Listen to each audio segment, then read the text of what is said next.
And in keeping with the theme of honoring the women in our community, we're about to welcome someone very special to the stage. She is someone you will come to know well as the incoming Executive Director of Densho. Naomi Ostwald Kawamura was selected unanimously by the search committees because she blew us all away. It seems she was perfectly made for the job, and she has fallen right into place during her onboarding. Her background couldn't be better for this position. It's incredible that she has such a strong background in both education and nonprofit leadership, as well as fundraising. I love that she's worked in many different roles in nonprofits over the course of her career. That kind of 360-degree perspective really lends itself to excellent leadership. It's true.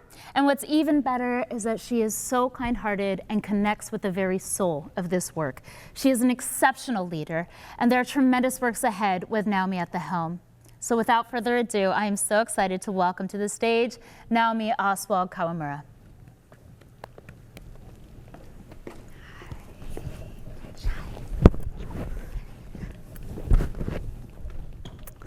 Thank you, Toshiko and Dominique. My first day with Densho was already 2 months ago on September 1st of this year.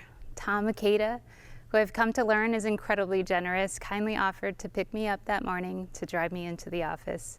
As soon as I buckled my seatbelt in Tom's car, we quickly engaged in what has become an ongoing conversation. On this first day, we talked about the changing landscape of the city of Seattle, where I had spent my undergraduate years as a student at the University of Washington. We talked about our experience at UW, where we are both alumni. We talked about our families, the role of history in our everyday lives, and what brings us to this work. As we drove, Tom suggested a slightly longer but more scenic drive through parts of the International District of Seattle, the area where Densho has been based for the past 27 years. He pointed out significant sites in the area, including the Seattle Betsuin Buddhist Temple, along with areas at the center of discussions that might bring potential changes to the neighborhood. While change has become a key topic of our ongoing conversations, so is what Tom and I both hope will remain. What I know will remain unchanged will be the ongoing importance of Densho's work to preserve and educate others about Japanese American history to ensure that the history of the wartime incarceration is not forgotten. We live in a time in which there's a growing movement to remove or suppress books in schools and libraries, including Julie Otsuka's book, When the Emperor Was Divine, on the wartime incarceration of Japanese Americans. Acts like this renew the sense of urgency around Densho's work and remind us that these actions reflect more deep-seated xenophobia and calls to mind how Densho has always centered the stories of survivors to bring public awareness to the lives impacted by the incarceration. On my first day with Densho, I also attended a presentation of one of Densho's oral history programs at Lakeshore Retirement Community. There, I heard stories from and met a number of survivors, including Homer Yasui. The stories were touching, some humorous, and some very painful. Participants also included Tom's parents, Junks and Mary Ikeda, who I had the pleasure to meet. In the past 2 months, Tom and I have also taken the time to meet supporters here and in California, and this included time with representatives from the Japanese American National Museum, Go for Broke, Gardena Valley Japanese Cultural Institute, among others, reminding me that Densho works in solidarity with others in this space. With every new introduction to Densho's community of supporters, I have also been greeted with the warmest of welcomings. I have been touched by the community Tom has thoughtfully helped to cultivate, and I promise to continue to build upon this work. Even with this change of leadership, Densho will always remain a community-grounded organization, stewarding our community's stories and history into this next chapter of the organization. And in telling the next story of Densho, education will be a key focal point. I bring with me my long commitment to the areas of teaching and learning, and I want to see Densho grow to become a leader in the educational space as well.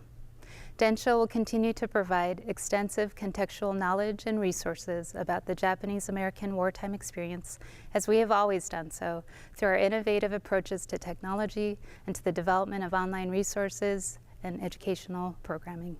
We will continue to actively locate and seek those stories that require surfacing and to address any gaps in our present-day understanding of JA history to tell a fuller picture of the Japanese American wartime experience and of the broader community. We'll also be thinking about how our resources can more actively support the work of classroom teachers, history educators, historians, scholars, and storytellers. Densho will ensure that materials surrounding this important chapter in history are not just accessible, but that our community's histories are reflected in what young people are learning about our nation's past. I believe that understanding our history can leave us more empowered, and hopefully this will lead towards education, respect, and healing. And with that, together we can transform our schools, our neighborhoods, and our communities into equitable and more welcoming spaces. For those working in the spaces of education, as educators, we recognize that present-day conditions are rooted in events from the past. We locate ourselves as part of a longer arc of human history when we know where we've been, where we are, and imagine where we could go. While I don't have a familial connection to the wartime incarceration history, I have been on the receiving end of the gifts that are the Japanese American institutions that were founded by our Issei, Nisei, and Sansei activists. I've attended events at Nisei Week, exhibits at the Japanese American National Museum with my parents and my daughter, and importantly, I utilized Densho's encyclopedia and digital repository while as a PhD candidate at the University of British Columbia. I am deeply honored to step into this role and contribute to a community that has been so central to Densho's work. I recognize that I represent the next generation of JA leaders that will continue to do this important work. Along the way, I will also continue to acknowledge Densho's past, to Tom's work, and the contributions of our early founding supporters to establish the organization, as well as locating Densho as part of a longer arc of Japanese American memory, activism, and community. And I set my sights towards our future with optimism and hope that together we will collectively construct a Densho for the future. Thank you.